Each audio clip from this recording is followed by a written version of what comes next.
On the night of September 21st, 2013, 39-year-old Joe Connell clinked his fork against a champagne glass to get the attention of his friends and family, who were sitting together on a restaurant patio in Wilmington, Delaware.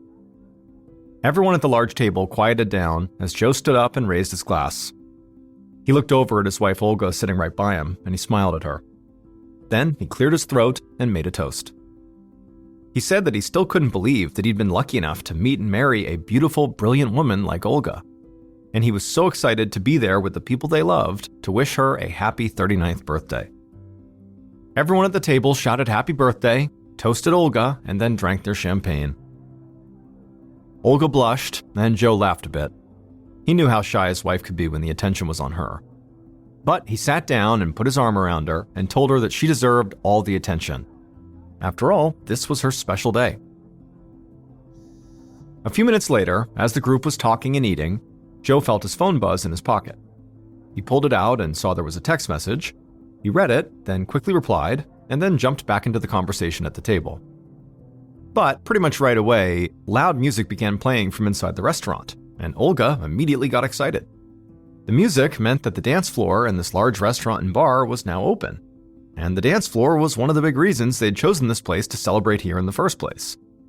Because as shy as Olga was in a lot of social situations, she actually loved to let loose and dance. And so Joe instinctively stood up, looked over at his wife and took her hand, and then together they walked inside the restaurant. Once inside, they immediately hit the dance floor, and for a minute, Joe just stood there watching his wife dance. She had beautiful blonde hair, she was wearing a nice dress, and she had on sparkling pieces of expensive jewelry.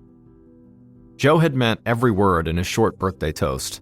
He really couldn't believe how lucky he was to be married to this woman. The couple had met online about 3 years earlier, when Joe was just coming out of the craziest and most difficult period of his life. Joe had gotten into this drunken brawl and ended up pulling out a gun, and the police got involved. Joe had said the gun was not loaded, but that event still had landed Joe in prison for almost 6 years. And when he'd gotten out, he'd vowed to clean up his life. And pretty quickly after getting out, 2 things made that possible. 1, he'd become co-owner of an auto repair shop with his best friend Chris, and 2, he'd met Olga. Joe and Olga had gotten along right away, and so they quickly set up a date. And as soon as they hung out in person, Joe thought Olga was the most beautiful woman he'd ever seen, and one of the smartest people he'd ever met.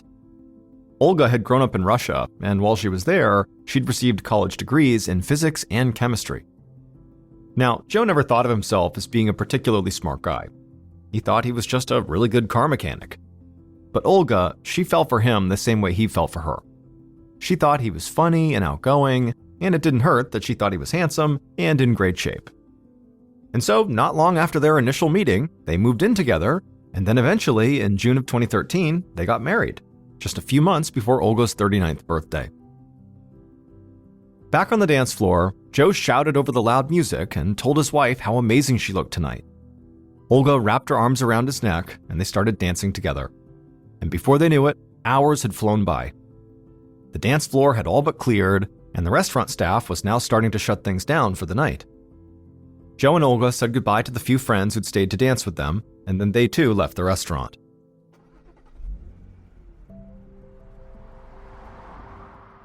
On the drive home, Joe and Olga talked and laughed, still wired from their night out.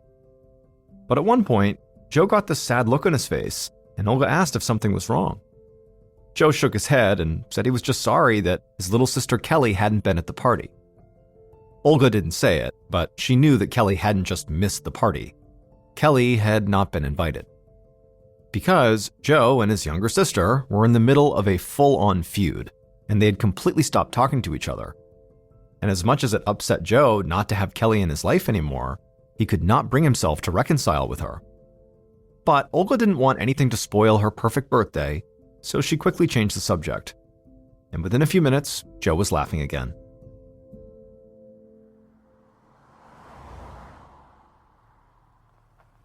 Around 1:30 a.m., Joe pulled his car into a parking spot in front of his and Olga's condo.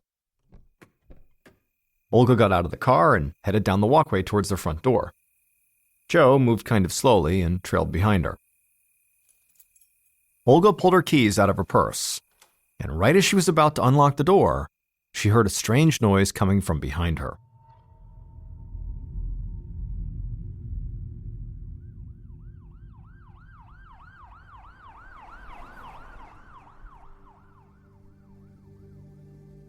Not long after that, Officer Kelly Richards of the Newcastle County Police Department got out of her cruiser and headed up the walkway towards Joe and Olga's condo.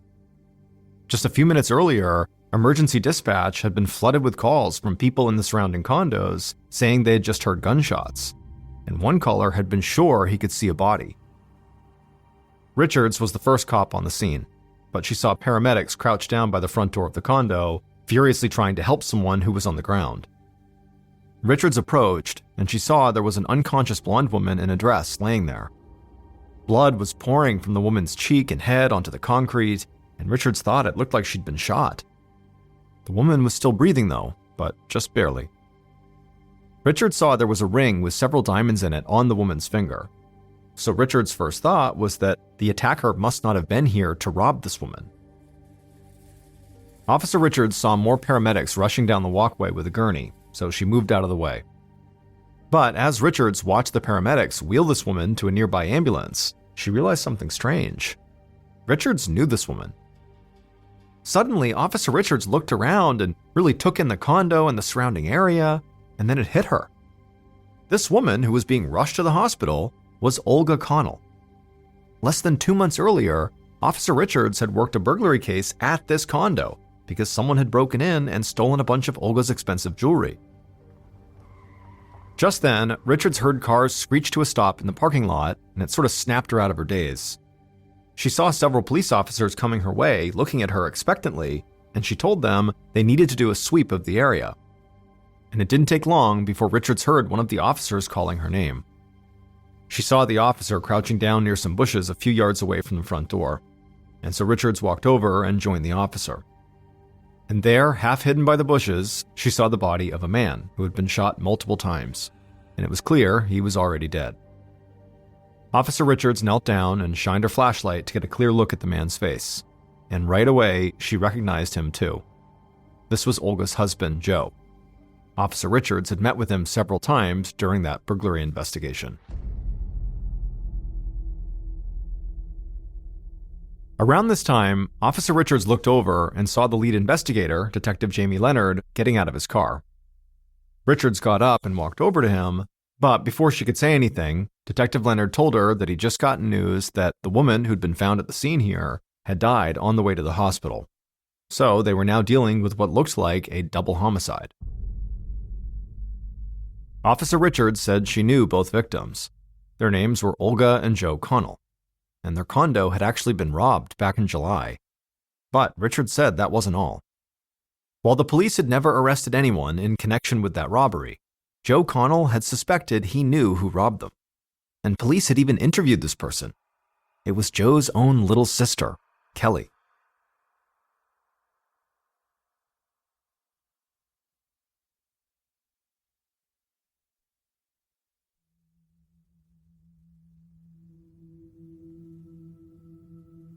That afternoon, Detective Leonard sat at his desk looking over crime scene photos, waiting for Joe's sister, Kelly, to get to the station. And as he looked at photos of Olga laying by the front door and Joe laying several yards away in the bushes, he had a theory that he just couldn't shake. Leonard had spent the entire morning with Officer Richards and a few others combing the area around the condo, and a couple of things had stood out to him. The first was that the bushes where Joe's body had been found were littered with 9mm bullet casings. However, they also found .22 caliber casings on site, and the report Leonard had received from the hospital where Olga had been taken stated that her bullet wounds had come from a .22. Now, Leonard knew it was possible that the killer could have just had two different guns on them. But based on how far apart the bodies had been found, he thought it was more likely that there had been two shooters at the scene, one to kill Olga and one to kill Joe. And if that was the case, Leonard thought there was a good chance that these murders had been planned, and that they were not the result of some kind of spur-of-the-moment argument or anything like that. Detective Leonard's door opened and an officer stepped inside. He told Leonard that Joe's sister Kelly had just arrived and was waiting in one of the interview rooms. Leonard put the crime scene photos back in a folder, put on his suit jacket, and then walked out of his office. Detective Leonard reached the interview room, went inside, and sat down at a table across from Kelly. And right away, his first impression was she looked like she hadn't slept all night. Joe and Olga's immediate families had all been informed about the murders, but since Olga's family was in Russia, Joe's parents and his 2 siblings were the ones dealing directly with the police. And Leonard knew that could take a toll on someone. So he started the interview with what he thought was a simple question. What was Kelly's relationship with her brother Joe like? But just hearing this question sent Kelly into a total breakdown. She began sobbing and she struggled to catch her breath. She said that she and Joe had actually been fighting and had stopped talking to each other. But now he was dead, and so she'd never get a chance to talk to him again. Detective Leonard just sat there quietly and let Kelly cry for a few minutes. As far as he could tell, Kelly was truly upset about the death of her brother. But Leonard also knew that didn't necessarily mean she was totally innocent. When Kelly finally composed herself and said she was okay to continue, Detective Leonard laid everything out. He told her he knew about the burglary at Joe and Olga's condo, and he knew she, Kelly, had been interviewed by police in connection to that crime. He also assumed that that's why she and her brother had stopped talking to each other. But Kelly said no, that her and Joe had actually started fighting before all that. And then Kelly leaned forward and began telling her story. And as she did, Detective Leonard just sat there thinking, this sounds totally insane. Kelly told the detective that years ago, her mother had given her the most beautiful ring with a bunch of diamonds in it. The ring was a family heirloom, and her mom had wanted to pass it on to her only daughter. Kelly had treasured this ring and dreamed of it being her engagement ring someday. Then, a few months ago, Kelly's mother had asked if she could borrow the ring so she could wear it on a trip she was taking. Kelly said of course. After all, it had been her mother's ring for a long time before Kelly got it. However, when her mom had returned the ring, Kelly knew right away that something was wrong. The ring looked different. So, on a hunch, Kelly had brought the ring to a jeweler, and the jeweler said there were no diamonds in this ring. There were only cubic zirconias. Cubic zirconias are cheaper stones that are often used to imitate diamonds. Kelly told Detective Leonard that she'd been really confused at first. But pretty soon, everything clicked when she heard that Joe had given Olga this beautiful engagement ring with several diamonds in it. And so Kelly got in touch with Olga, wanting to know if those diamonds had come from her family heirloom ring. Olga had said she had no idea what Kelly was talking about, but it hadn't taken long for Kelly to get her mom and Joe to admit what they had done. They had taken the diamonds out of Kelly's ring when she lent it to her mother, put those diamonds in a new ring for Olga, and put cubic zirconias in the original, gave it back to Kelly, and just hoped Kelly wouldn't notice. At this point, Kelly stopped talking.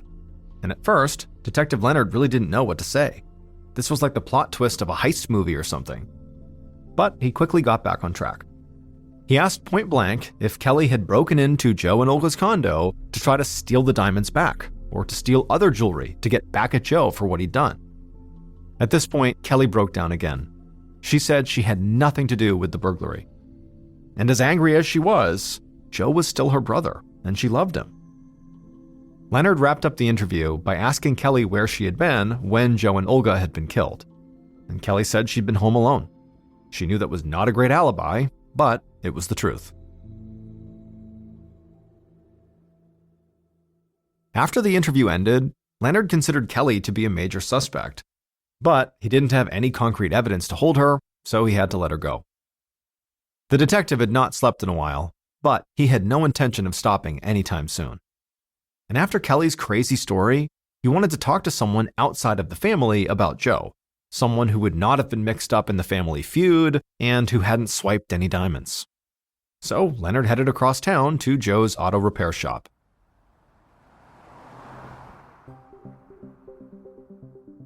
Later that afternoon, still not even 24 hours after Joe and Olga's bodies had been found, Detective Leonard walked across the parking lot of the auto repair shop that Joe had co-owned.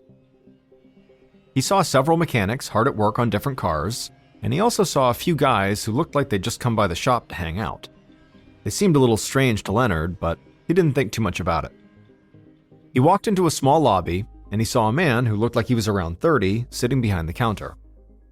Detective Leonard introduced himself and showed his badge, and the man behind the counter stood up. He said his name was Chris Rivers, and he asked if there was a problem. Leonard asked him if he knew who Joe Connell was. Immediately, Chris let out a big sigh, and a very annoyed look came across his face. He looked right at Leonard and said, "What did he do now?" This was not what the detective had expected. In fact, it really threw him off. Leonard had planned to come by the shop, learn a bit about Joe, and then leave. But now, he wondered if Chris might have information about something illegal Joe had been mixed up in. So, right there on the spot, Leonard changed his plan, and he asked Chris if he wouldn't mind coming to the station to answer some questions. The sun had begun to set by the time Detective Leonard and Chris sat down together inside of an interview room. Based on what Chris had said at the auto repair shop, it seemed like he had no idea Joe had been killed, and Leonard didn't tell him. Instead, the detective asked Chris what he did at the auto repair shop. Chris said he co-owned the place with Joe, but sometimes he felt like he was doing everything by himself. Leonard asked him to elaborate, and so Chris said, Joe seemed to like the idea of owning the business way more than actually running the business. Leonard smiled like he could relate, and he asked Chris if Joe's behavior upset him. Chris said of course it did. It was hard enough keeping the shop open, let alone profitable. But suddenly, Chris stopped talking and just stared at Detective Leonard. Chris realized he'd just started ranting and still had no idea why he was there. So he asked again, what had Joe done? At this point, Detective Leonard knew he had to tell Chris what was going on. So he said Joe hadn't done anything. Instead, someone had murdered Joe and his wife. Everything about Chris's demeanor immediately changed. His face went blank and he looked kind of pale. He started shaking his head. He said there was no way. Joe couldn't be gone. But Leonard said it was true. And right away, Chris got mad at himself. He couldn't believe he'd just trashed his best friend like that because of some stupid work stuff. Just like Leonard had done with Kelly, he let Chris sit there for a while and collect himself. Then, at some point, when there was a lull, the detective asked Chris when the last time he had seen Joe was. Chris said he had seen Joe the day before at work. But after he said that, Chris suddenly paused like something had just hit him. He told Leonard somewhat emotionally that he was actually supposed to go to Olga's birthday party the night before, and he had gone to the restaurant, but when he was outside, he realized he had left his wallet back at the shop. He was already feeling annoyed that he'd had to work late, so instead of going to the party and seeing his friends one last time, he had just bailed, gotten his wallet, and headed home. And now he felt really bad about it. And so Detective Leonard asked a few follow-up questions about Chris's relationship with Joe and with Olga and how they met each other and things like that. And then eventually, Detective Leonard said he had just one more question for the time being. He asked Chris, when they had first met, why had he assumed Joe had done something that would have gotten him in trouble with the police. Chris took a breath and then said he had never told anyone this, but he knew that Joe was a big-time illegal steroid user. That's how he stayed in such great physical shape. However, Chris said over the past several months, Joe had gone from just using steroids to dealing them.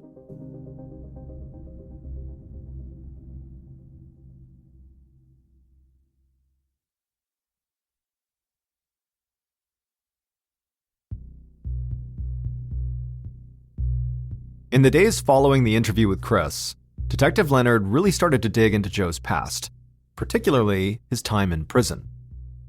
Leonard and his team met with prison staff and people who'd been on the inside with Joe, and a lot of them said the same thing. When Joe was in prison, he had become very good friends with his cellmate, who was a member of a motorcycle gang called the Pagans. And Detective Leonard knew all about the Pagans. They were directly connected to the drug trade in Wilmington and in cities across the East Coast. So he wondered if maybe Joe had gotten mixed up with the gang after he had gotten out. Maybe he had made them angry, or took too much money on a drug deal and they retaliated. So Leonard methodically tracked down members of this gang and asked them if Joe Connell had been dealing drugs for them. Now, most of the members admitted to knowing Joe, but getting any information beyond that proved to be very difficult. This didn't surprise Leonard because drug-dealing members of motorcycle gangs were not really known for talking to the police. But at the end of September, so about a week after the murders, Detective Leonard was sitting at his desk when an officer walked in with a strange look on his face. The door opened wider, and this huge, intimidating guy in a black leather jacket walked inside. And Detective Leonard couldn't believe it. because this man was one of the leaders of the pagans. The leader sat down and told the detective that he was not there to try to protect himself or anybody in the biker gang. He was just there to set the record straight. He said that Joe had been a very good friend, and he was still shocked that somebody had killed him, but he told the detective that Joe had absolutely nothing to do with any drug deals the pagans might be involved in. Joe was just a great mechanic who loved riding and working on motorcycles.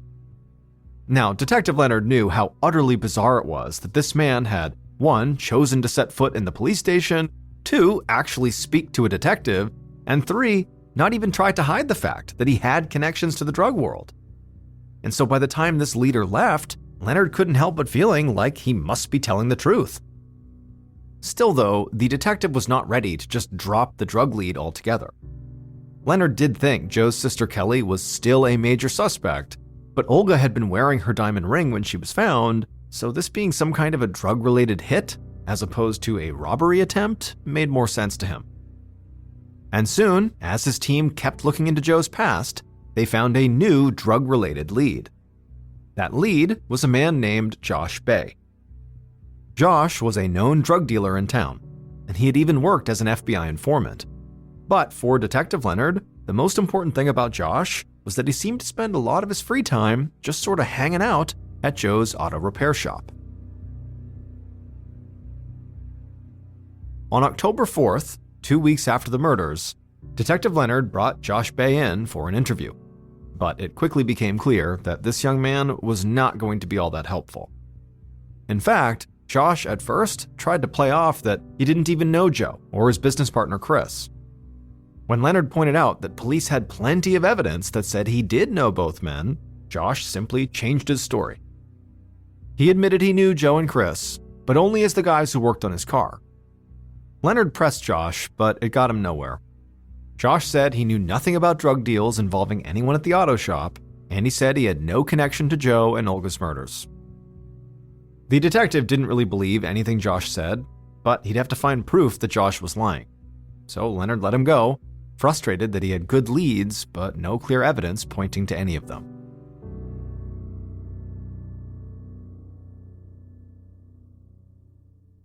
The following day, October 5th, Detective Leonard and members of his team stood at the back of a church for Joe's funeral, listening to a man sing Danny Boy over Joe's casket. As Leonard listened to the song, he scanned the church pews, looking at everyone who had come. And one thing stood out. Most of Joe's friends and family clearly believed Joe's sister Kelly was involved in the murders. Because nobody was speaking to Kelly. It was like the entire family was shunning her. Even though Leonard had leaned into Joe's potential drug connections over the past weeks, he had not crossed Kelly off his suspect list by any means. If she wasn't the one who had pulled the trigger, she could have helped plan the hit. And maybe she didn't want to rob Olga's diamond ring or her other jewelry because she knew that would lead police right back to her.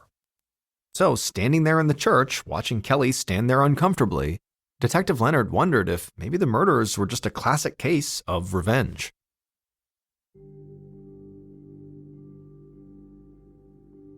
Four days later, on the evening of October 9th, Detective Leonard and his team gathered around a TV at the station to watch a local news show. This was not something they did often, but tonight, the news was running a story on Joe and Olga that would include interviews with people who had been close to the couple. Just like going to the funeral, Detective Leonard saw this as an opportunity to see if anyone would say or do something strange. The news show started, and at first it was pretty standard. A retrospective on Joe and Olga's lives and how much people love them. But during one interview segment, Leonard heard something that took him completely by surprise. He looked around at his team to make sure he hadn't misheard something, but they had all caught it too. And they knew it could be something huge. After the news show ended, Leonard didn't waste any time. He laid out a new strategy to pursue what he thought might be the most important lead they'd gotten since the night of the murders. Leonard's team worked tirelessly, but it would still take a lot longer than Leonard had hoped for them to secure enough concrete evidence to put together a case that would hold up in court. But in September of 2014, 1 year after the murders, police finally made an arrest. Now they had a clear picture of who killed Joe and Olga and how they pulled it off.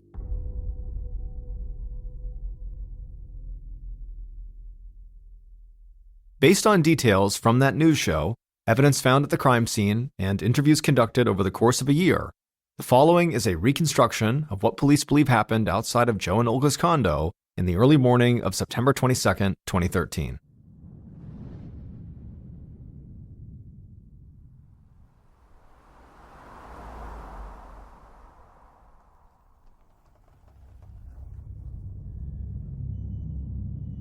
Around 1 a.m., the killers pulled their car into the condominium parking lot.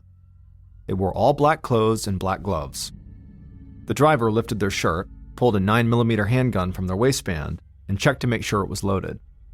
The passenger did the same with their .22. The killers scanned the parking lot and the surrounding area. It was well lit, but it was clear. Nobody was there. The driver nodded to the passenger, at which point the passenger stepped out of the car and quickly ran over to some bushes just a few yards away. The passenger crouched down, hid in the bushes, and kept their eyes fixed on Joe and Olga's front door. At the same time, the driver shut off the engine and sat in the car, waiting.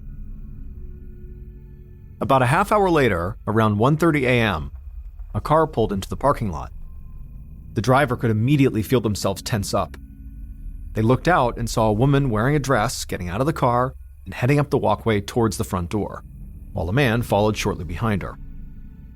After a steadying breath, the driver gripped their 9mm and then stepped out of their car.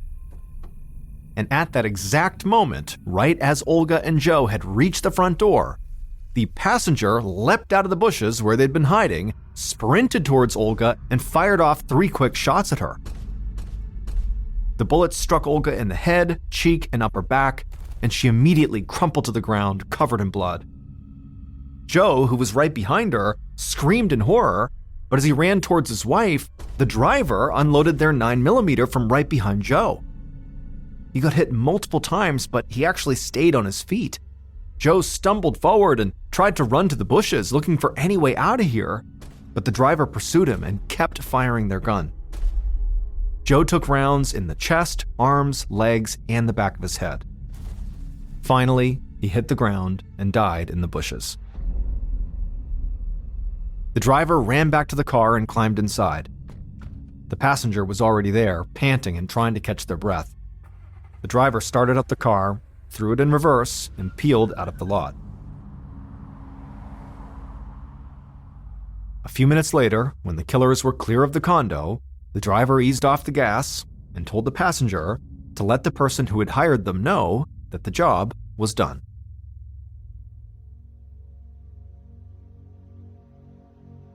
The 2 people who shot and killed Joe and Olga had no personal connection to them at all. They had simply been hired to do a job by Josh Bay, the drug dealer who had hung out at the auto repair shop. But Josh had also been hired by somebody else to carry out these murders. And the person who had hired Josh, and who was behind setting all of this up, was Joe's own best friend and business partner, Chris Rivers. For all of Chris's talk about Joe using and selling steroids, police discovered that it was actually Chris who appeared to have a major drug issue, with opioids and cocaine. And Chris's drug habit had begun to take a huge financial toll on him. He was basically burning through all his money. But Chris believed he had found a solution for all his problems. Chris and Joe had taken out a joint insurance policy for the auto repair business. Essentially, this policy would pay out a large lump sum to one owner and give that owner full control of the company if the other owner and any other beneficiaries died. This meant that to get the payout and to take sole control of the company, Chris would not only have to get rid of Joe, he would also have to get rid of Joe's possible beneficiary, Olga. So Chris reached out to his drug dealer, Josh Bay, for help. He offered Josh a cut of the insurance payout to murder Joe and Olga. But Josh had no intention of actually pulling the trigger himself, so he subcontracted the job out to 2 hired killers he knew from his work in the drug trade. On the night of Olga's birthday party, Chris texted Joe. He said he was finishing up something at work, but he wanted to know how late they'd be at the restaurant, because he still wanted to come to the party. Joe texted back that they would be there late, most likely until around closing time. Chris would pass that information on to Josh, and Josh would let the hired killers know so that they could be waiting at the condo when Joe and Olga got home. As Joe's business partner, Chris had been a suspect, but the bulk of the early investigation focused on Joe's sister Kelly and also on the possible drug angle with the Pagans motorcycle gang. But when Detective Leonard and his team watched the news show about Joe and Olga, they heard Chris say in an interview that on the night his two friends got killed, he had worked late and then gone straight home. This is not what Chris had originally told Detective Leonard. Chris had told Leonard that he had first driven to the restaurant for the birthday party, realized he'd forgotten his wallet, and then left and went home. This little change in Chris's story was like a massive alarm going off inside of Detective Leonard's head. So he and his team shifted their focus and dug deep into Chris's personal life and financial records, and they eventually discovered Chris's money problems, his drug habit, and his direct connection to the drug dealer, Josh Bay. Chris was charged with double homicide and found guilty, and he received 2 life sentences. Josh Bay got a plea deal and was sentenced to 5 years in prison. As for Joe's sister Kelly, despite her feud with her brother, she had nothing to do with the murders. And no evidence ever surfaced that she was at all involved in that burglary of Joe and Olga's condo. A quick note about our stories: they are all based on true events. But we sometimes use pseudonyms to protect the people involved, and some details are fictionalized for dramatic purposes.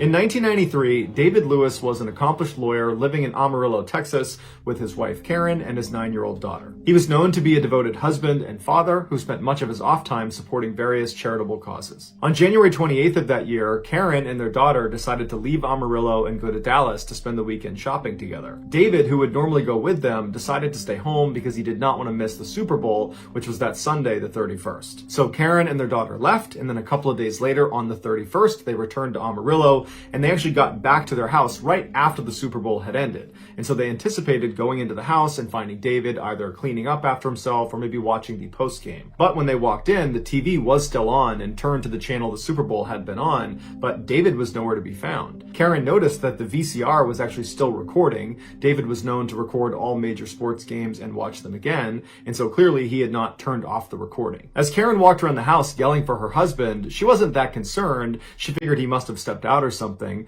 but she went into the kitchen and she opened up the fridge and she found there was a plate with 2 freshly made turkey sandwiches on it, which was a sandwich David would often make. And she thought that was pretty weird that he would have made them and then let them sit inside the fridge. And so she closed the fridge and turned around, and on the counter in the kitchen was his wedding band and his watch. And so even though there were all these kind of strange things that Karen was finding in the house, she really wasn't that concerned. There was no sign of forced entry. There was no sign the house had been burglarized. There was no sign of a struggle. And so she assumed her husband must have stepped out to watch the second half of the game at a friend's house and that he would be back later. And so Karen stayed up for a little while, but then ultimately she went to bed thinking he would be there in the morning. But the next morning when she got up, there was no sign of her husband, and so she went to the police. Within 24 hours, the police located David's abandoned car downtown near the courthouse. Under one of the car's floor mats, they located his car keys as well as his house keys. And then within the car, they found his checkbook, his credit cards, and his driver's license, all in the places they should be. They looked into his bank activity and they saw there was a recent deposit for $5,000 into his family's account. They also saw that he recently purchased 2 plane tickets.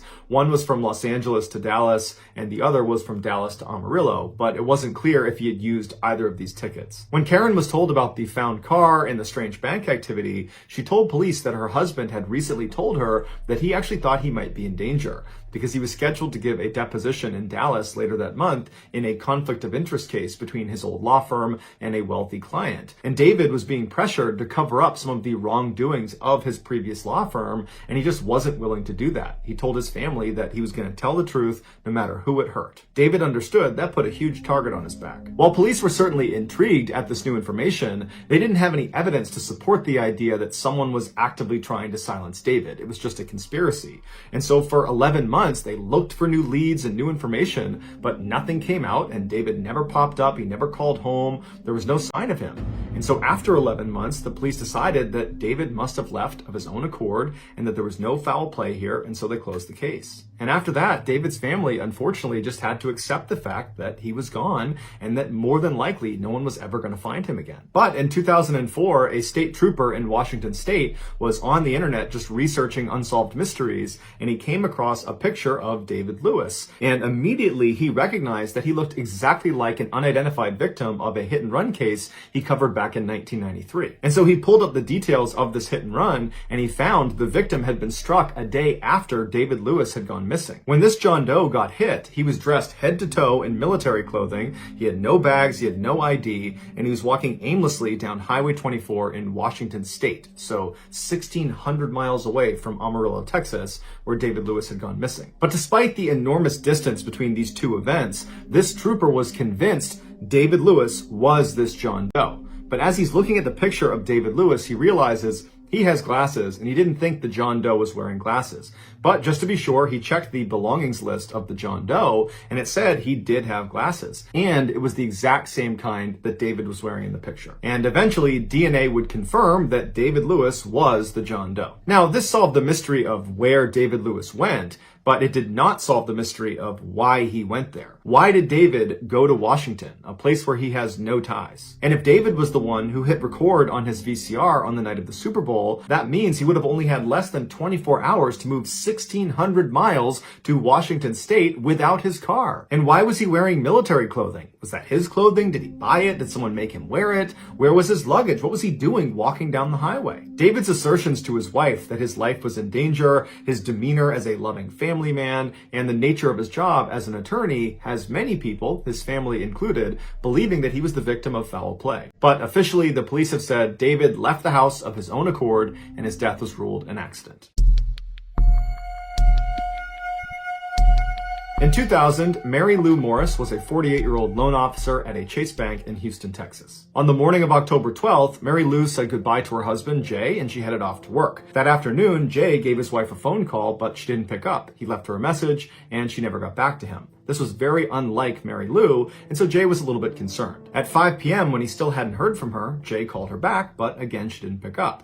So Jay called Mary Lou's supervisor, who informed Jay that Mary Lou had actually not come to work that day, and they couldn't get in touch with her either. Jay immediately knew something was wrong, and he called the police. The police had not even begun searching for her when a call came into the station from an ATV rider that happened to be on a road about 3 miles away from Mary Lou's house. And he said he spotted a smoldering car, and it looks like there's someone in the driver's seat that's obviously deceased. Earlier that day at about 10 a.m., the fire department had gotten a call about smoke in that area, but they assumed it was a controlled burn, so they didn't investigate. When the police arrived on scene, it was impossible to tell who the person was that was sitting in the driver's seat, but they were able to find a tooth fragment, and they used that to confirm that it was in fact Mary Lou Morris. It was quickly determined that this was most likely a homicide, and her attacker had probably set this up to make it appear like it could have been self-inflicted. Gasoline had been poured all over Mary Lou and all over the vehicle. However, because of how badly damaged the car and she was, they couldn't determine a cause of death, so they weren't sure if she was deceased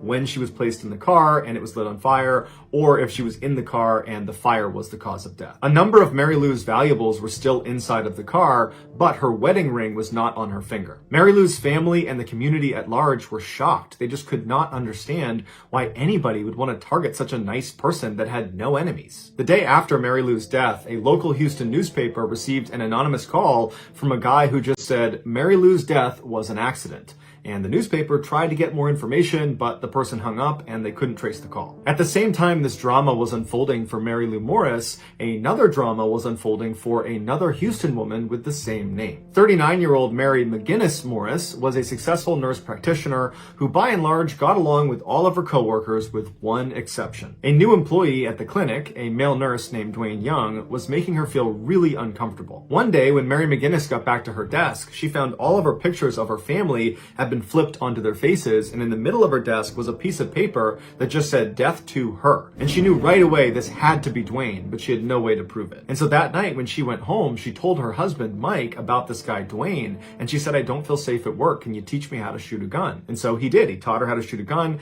and then he went out and got a pistol, and she tucked it under her driver's seat in her car just in case. On October 16th, so 4 days after Mary Lou Morris was found dead, and 3 days after that anonymous phone call to the newspaper, Mary McGinnis Morris was at a drugstore after work. And as soon as she went inside, she noticed there was this strange man on the other side of the store that was just watching her. She called her best friend Lori to tell her that there was this strange guy and wanted to know what to do. And Lori said, wait for him to leave. But the guy didn't leave. He just stayed in the store and stared at Mary. And so eventually Mary said, "You know what? I'm just going to pay for my stuff and get out of here. I got to stop by the office, but I'll be home in just a few minutes. I'll be totally fine." And so Mary hangs up. She buys what she needs. She leaves the store. And then 12 minutes later, she places a frantic 911 call saying someone's trying to kill her. And this 911 call was not made public because apparently on the tape, you can actually hear her being attacked. Mary McGinnis was found later that night in her car. She was deceased. She had a single gunshot wound to the head. It was clear from her 911 call that she had been attacked, and so this was almost certainly a homicide.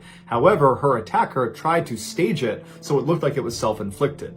The murder weapon, which was actually her pistol that was tucked underneath her seat, had been placed next to her hand on the seat next to her. None of Mary McGinnis's valuables were stolen. However, her wedding ring was missing from her finger. After Mary McGinnis Morris's death, people began to speculate that her death and Mary Lou Morris's death were connected. Specifically, this was a professional hit gone wrong. The reasoning for this theory is there was just too many coincidences. They shared the same name, they lived in the same city, they were killed within days of each other, and both of their deaths were staged to look like they were self-inflicted. And each woman was missing their wedding ring, which apparently is a common way for professional hitmen to let their clients know that the job was done. The people that subscribe to this theory believe Mary McGinnis Morris was the intended target and Mary Lou Morris was just an accident. And in fact, after killing Mary Lou Morris, the hitman must have realized, whoops, I made a mistake, and they called the newspaper to say, literally, that was a mistake. And then a couple of days later, the hit was successfully carried out on Mary McGinnis Morris. The police looked into this theory and they discovered that Mary McGinnis's husband, Mike,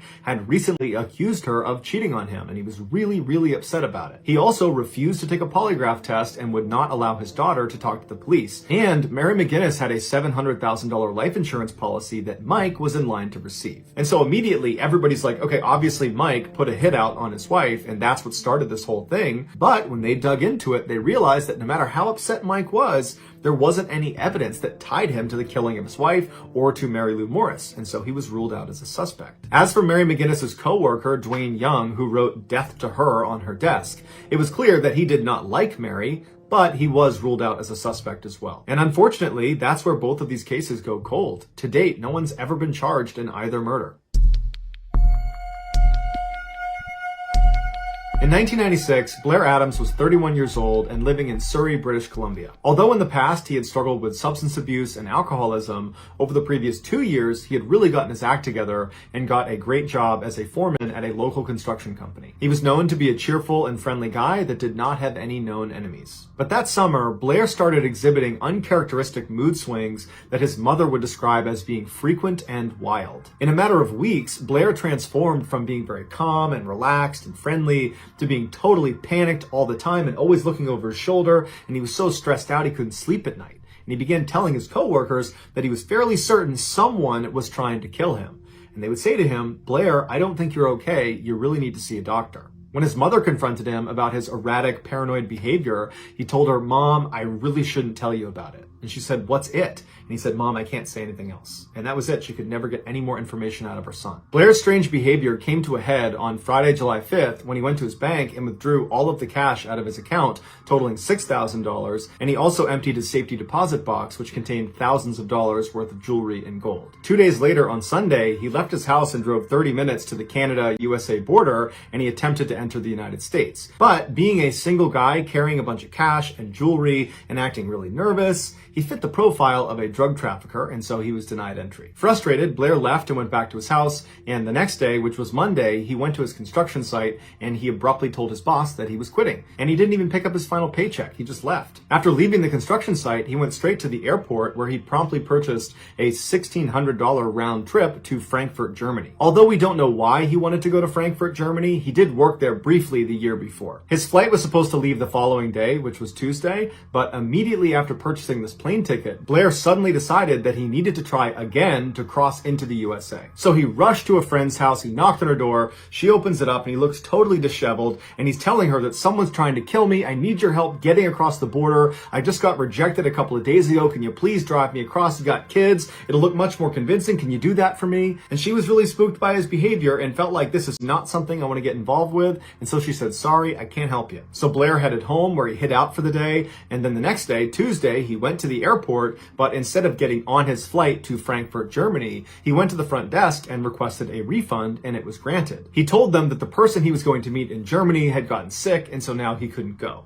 And so the only person he could have been talking about was the girl he had briefly had a fling with when he was there for work the year earlier. But later on, investigators would talk to that German girl, and she would say she was not in touch with Blair, and she definitely was not expecting him. Blair left the airport and rented a car, which was a Nissan Altima, and he immediately went to the US-Canada border, except this time he was able to get across. He made his way to Seattle, Washington, where he went over to their airport, and then abandoned his Nissan in the middle of a parking lot, and then went down and bought a one-way ticket to Washington, D.C. Now, he paid $770 for this one-way ticket, but he could have just purchased a round trip for half the price. But either way, he boarded the plane that night, and by Wednesday morning, he was in Washington, D.C. He got off the plane and rented another car, which was a Toyota Camry, and then drove 500 miles southwest to Knoxville, Tennessee. Blair was not seen in Knoxville until about 5:30 p.m. that evening when he showed up at a gas station complaining of car troubles. And so the gas station attendant came out to try to help Blair, and he immediately diagnosed what the problem was. Blair was trying to start his Toyota Camry with the key to his Nissan Altima that he had abandoned in Seattle, Washington. And so the attendant pointed out that it was the wrong key, and Blair held it up and said, no, this is the one I was using. And the guy's like, no, it clearly says Nissan on it. And so Blair and this gas station attendant look around the car inside and out for this missing Toyota key. Blair's reaching in his pockets, he can't find it. Blair ends up calling the rental company, but they wind up being closed. And so the gas station attendant says, unfortunately, we're going to have to tow your car, but I'll give you a ride to a nearby hotel. And so Blair accepted the ride, and just after 6 p.m. that night, Blair walked through the front door of the Fairfield Inn and then promptly turned around and walked out. And then walked in, and then walked out, over and over again 5 separate times over the course of an hour before he finally walked up to the front desk and asked for a room. The front desk attendant at the hotel said Blair was totally paranoid, constantly looking over his shoulder, and just totally on edge the entire time. And then after she gave him his room and he paid for it, he took the key, and instead of going up to his room, he just walked out again and then never came back. The following morning, 2 workers arrived at their construction site right across the street from the Fairfield Inn, and they discovered a body, and it would turn out to be Blair's. He was missing his socks, shoes, and pants, and he had scratches on his hands as well as on his face, but none of the abrasions were that significant. There was $4,000 in German, US, and Canadian currencies lying on the ground around him. Also spread out around Blair was his fanny pack full of thousands of dollars worth of jewelry and gold, a black duffel bag that contained maps and receipts, and then also that missing Toyota car key that they could not find the night before. That was lying on the ground as well. Blair's autopsy showed that he had died from a single violent blow to his stomach, but they had no idea what actually struck his stomach. Toxicology reports showed that Blair had no drugs or alcohol in his system. The only DNA evidence that was found at the crime scene was a single long strand of hair that Blair was clutching in his fist. But there's no more information about this hair online. There were no witnesses, but there was a security guard who claimed to have heard screaming, a woman's scream, coming from the area where Blair was discovered at about 3:30 in the morning. The only lead police had was the sketch of this guy that apparently people had seen Blair talking to outside of a Cracker Barrel restaurant right after Blair had left the hotel. But police were never able to identify this man. Investigators were baffled. Was Blair telling the truth that someone had been trying to kill him for weeks leading up to his death and they finally caught up to him? And if so, why didn't he tell authorities? Or was Blair delusional and he just happened to run into another killer when he was in Tennessee? Unfortunately, we still have absolutely no